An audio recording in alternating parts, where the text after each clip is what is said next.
అందరి బంధువయ్య భద్రాచల రామయ్య.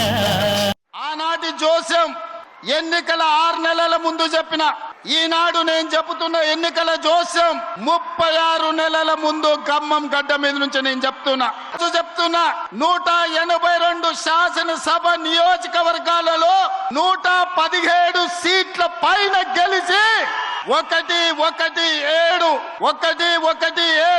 అంటే 117 శాసన సభ్యులను గెలిపించుకొని రెండవసారి తెలంగాణ రాష్ట్రంలో ప్రజాపాలనను కాంగ్రెస్ ప్రభుత్వాన్ని గెలిపిస్తాం. భద్రాచలం రాముడి మీద ఆనా. అందరి బంధువయ్య భద్రాద్రి రాముడిపై ఆన. వచ్చే ఎన్నికల్లో 117 సీట్లు గెలుస్తామంటూ సీఎం రేవంత్ చేసిన వ్యాఖ్యలు దుమారం రేపుతున్నాయి.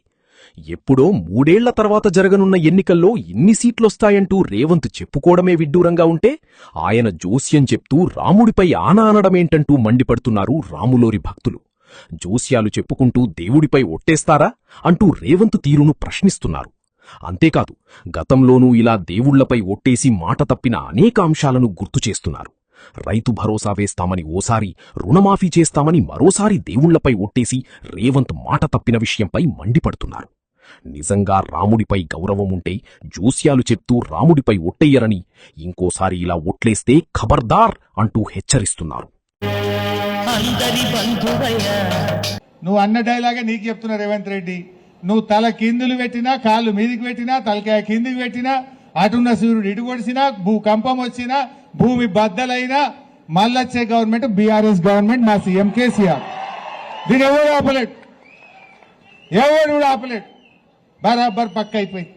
ఎదురు చూస్తున్నారు ఇప్పుడు, ఇక ఎదురు చూస్తున్నారు. ఎందుకంటే అంత అర్థమైంది, పాలేందో నీళ్ళేందో తేలిపోయింది, కుల్లం కుల్ల అయిపోయింది.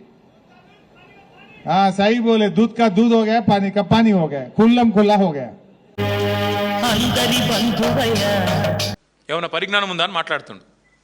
నేను అంటున్నా రేవంత్ రెడ్డి గారిని, పరిజ్ఞానం ఎవరిదో, మిడిమిడి జ్ఞానం ఎవరిదో మరి అందరికీ అర్థమైంది. ఇప్పటికే మీకు ఇప్పటికైనా కనీసం ఇప్పటికైనా జ్ఞానం తెచ్చుకోండి.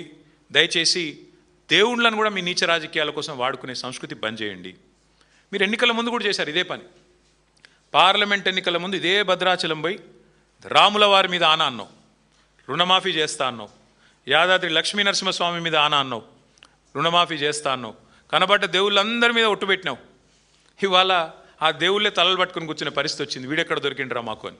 అట్లాంటి పరిస్థితి ఇవాళ ఉంది. అంటే ఇవాళ మేడిగడ్డతో రాముడు మునిగిపోతాడు అంటే ఆ రాముడికి కూడా కోపం వస్తుంది. రేవంత్ రెడ్డి గారు దయచేసి ఒళ్ళు దగ్గర పెట్టుకొని ఉండు. ఇప్పుడే టీవీకే తెలంగాణలో ఈ వీడియో చూసా, రియల్లీ ఇంట్రెస్టింగ్. మీరు చూడండి, నచ్చితే ఒక లైక్, బాగా నచ్చితే సబ్స్క్రైబ్ చేసుకోండి ప్లీజ్.